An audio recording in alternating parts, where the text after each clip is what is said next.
Siemens in Chemnitz, Germany produce control cabinets for all types of different customers, including Dematic.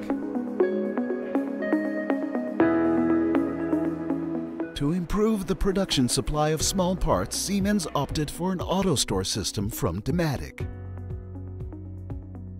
Incoming packages are scanned and transported to the upper level via a lift. The conveyor system consists of 2 levels. In the upper level, incoming goods are randomly distributed to the workstations. The lower level brings empty AutoStore bins to the workstations. From here, the filled AutoStore bin is transported to the AutoStore system via a conveyor line.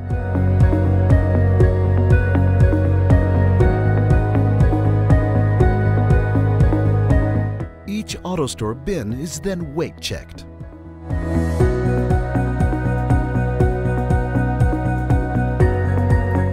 In the transfer cells, bins can be retrieved and picked up in one process.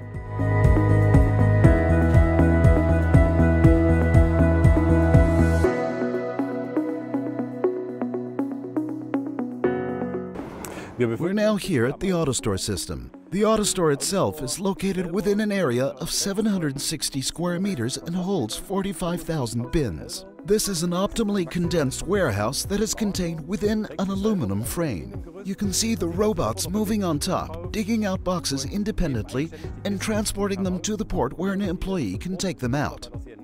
The advantage of the AutoStore system is the maximum consolidation of the warehouse footprint. You can see this nicely here. The bins are close together and directly on top of each other.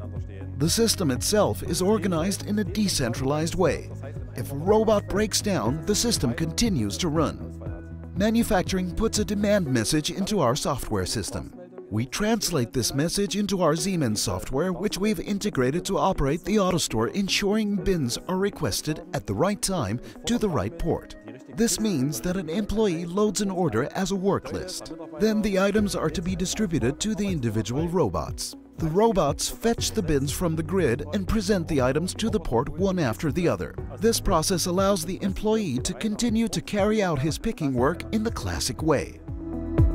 The small parts are picked into a container which is then delivered to the production area.